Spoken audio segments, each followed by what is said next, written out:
Salam damai dan sejahtera di dalam nama Tuhan Yesus Kristus.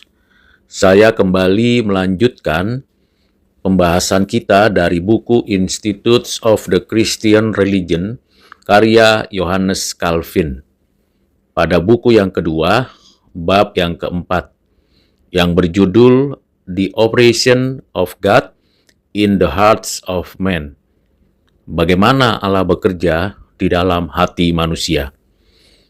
Bab ini melanjutkan pembahasan tentang bagaimana Allah bekerja secara efektif dalam diri manusia untuk mengubah kehendak yang telah rusak akibat dosa.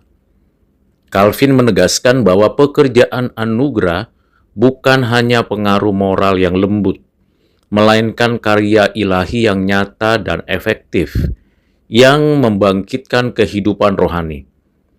Allah tidak sekedar memberi manusia kesempatan untuk berubah, tetapi secara aktif menggerakkan hati mereka sehingga ia sungguh-sungguh berbalik kepadanya.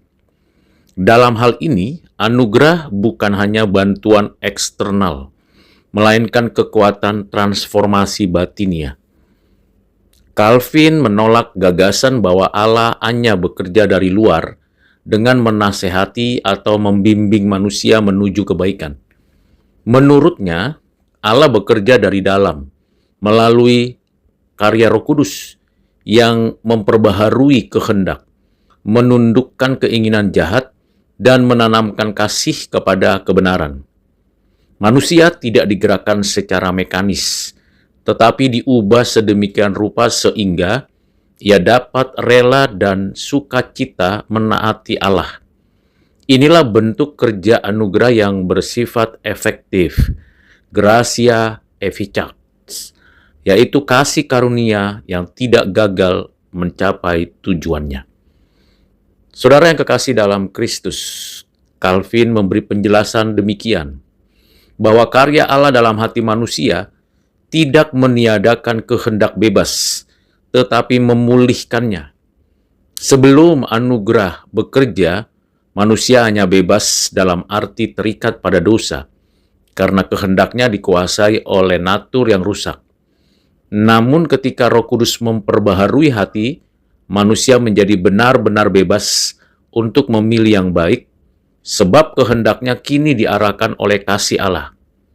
Dengan demikian, kebebasan sejati bukan kemandirian dari Allah, melainkan kesesuaian dengan kehendaknya. Calvin menjelaskan bahwa Allah bekerja bukan hanya dalam awal pertobatan, tetapi terus-menerus dalam proses pembaruan. Anugerah bukan suatu peristiwa tunggal, melainkan tindakan Allah yang berkelanjutan dalam memelihara iman dan ketaatan orang percaya.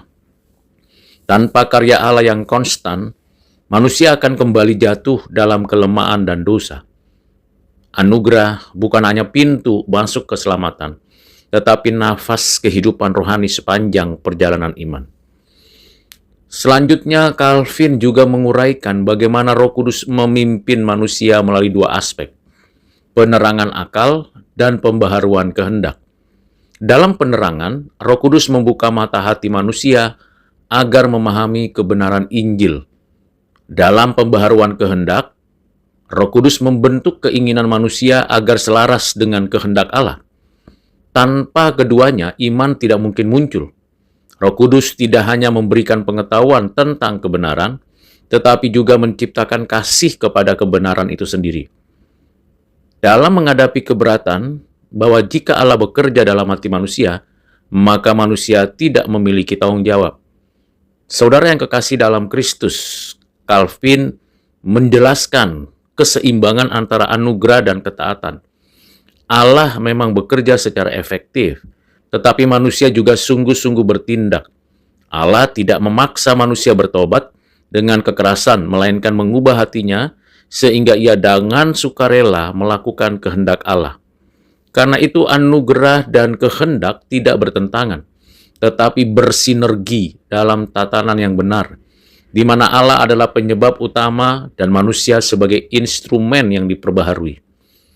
Selanjutnya, Calvin juga menolak gagasan kerjasama antara anugerah dan kehendak manusia seperti yang diajarkan oleh beberapa teolog skolastik.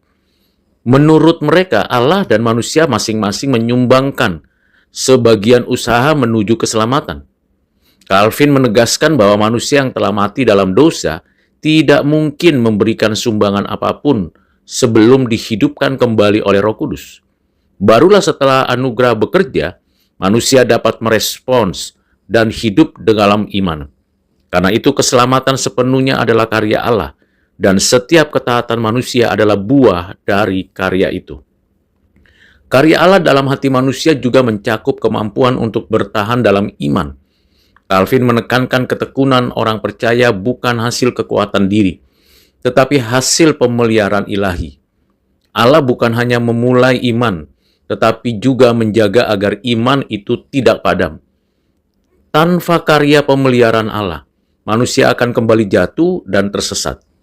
Karena itu penghiburan terbesar bagi orang percaya adalah keyakinan bahwa Allah yang memulai pekerjaan baik dalam dirinya akan menyelesaikannya hingga akhir.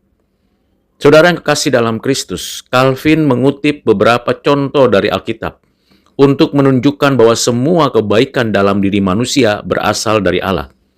Paulus berkata bahwa Allah yang mengerjakan di dalam kamu baik kemauan maupun pekerjaan menurut kerelaannya. Filipi 2 ayat 13. Demikian pula ketika Daud berdoa agar hatinya diteguhkan, ia mengakui bahwa kemampuan untuk setia pun berasal dari anugerah. Calvin menegaskan bahwa doa-doa ini mengungkapkan realitas bahwa manusia sepenuhnya bergantung pada karya Allah, baik dalam pergumulan maupun dalam keberlanjutan hidup rohaninya.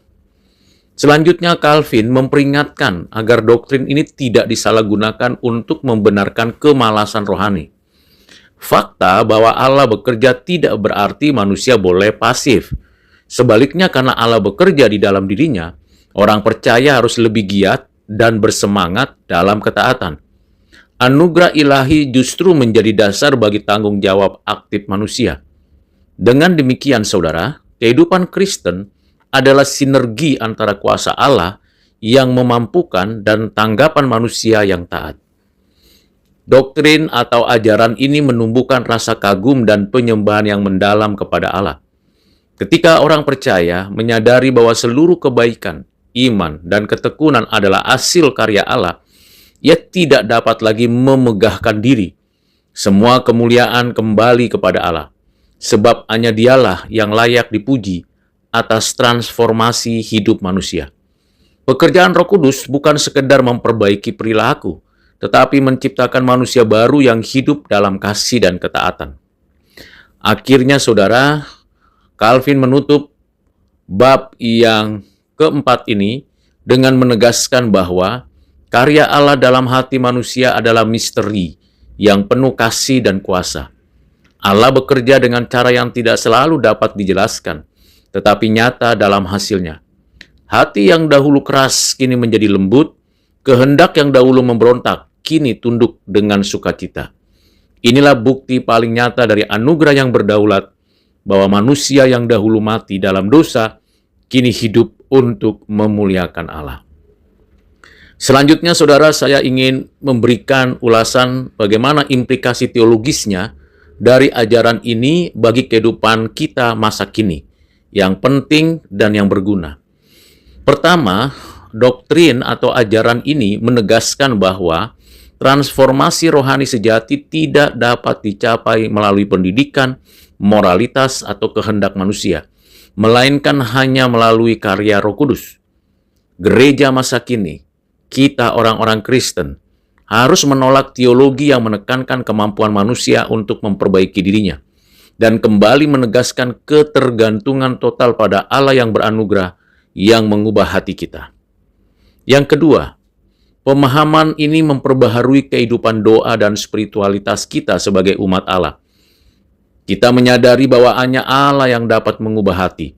Orang percaya akan lebih tekun berdoa memohon agar kiranya Roh Kudus bekerja dan mengaruniakan pekerjaan, bukan mengandalkan strategi atau kekuatan diri sendiri.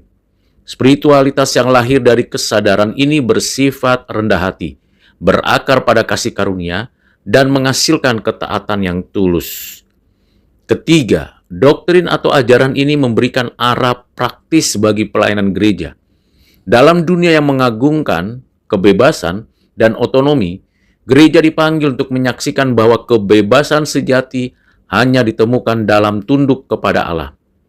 Pelayanan Kristen yang sejati bukan usaha manusia untuk mengubah orang lain, tetapi partisipasi dalam karya Roh Kudus yang menghidupkan dan memperbaharui hati.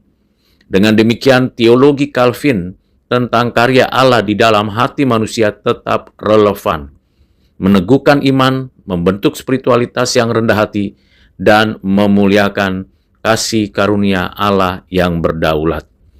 Demikianlah pembahasan ringkas kita mengenai buku yang kedua bab yang keempat. Kiranya kita semakin giat untuk membaca, mempelajari firman, merenungkan, dan meneruskan pembelajaran dari buku Institutes of the Christian Religion ini. Nantikan terus dan ikuti terus pembahasan pada bab-bab berikutnya.